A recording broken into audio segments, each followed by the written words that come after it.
تخيل معايا من أول ما شغلت الفيديو مر 5 ثواني من عمرك. ثواني مش هترجع تاني زي أيام شهور وسنين راحت ومش هتتكرر. كل ثانية بتضيع من عمرك هو عمر بيتسرق منك، ولأن الوقت ده أعظم ما نملك وأسرع ما نفقد. رب العزة سبحانه وتعالى من فوق 7 سماوات أقسم الله بالوقت والعصر إن الإنسان لفي خسر. عايشين كأن العمر لا نهائي، ما بيخلص ما بينتهيش.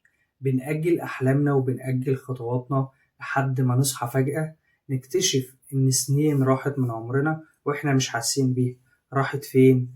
رحنا عملنا إيه فيها؟ ولا أي حاجة، وإحنا واقفين مكاننا ما اتحركناش. محلك سر. في ناس كتير قالت لما ارتاح هبدأ من جديد، وارتاحوا لما راحوا القبر ولسه ما بدأوش ولا هيبدأوا. الوقت مش بيستناك، زي القطر ما بيستناش حد، والفرص مش هتفضل تدق على بابك كل شوية. كل يوم بتأجله كل يوم بتخسره، واليوم اللي بتخسره ما بتقدرش تاني إنك ترجعه. مفيش لحظة مثالية، اللحظة المثالية هي دلوقتي اللي لازم تنفذ فيها. حتى لو خطوة صغيرة، حط رجلك على أول السلم. أهم حاجة قوم دلوقتي وابدأ. خلص الفيديو أو لأ، المهم تبدأ وتحط رجلك على أول السلم. قال صلى الله عليه وسلم: اغتنم 5 قبل 5.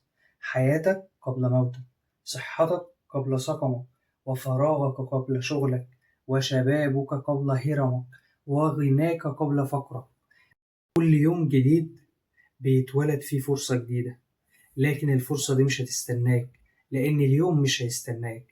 ابدأ دلوقتي، ابدأ خطوة صغيرة وقرب من ربنا سبحانه وتعالى عشان تدعمها بالبركة وبالتوفيق من ربنا سبحانه وتعالى.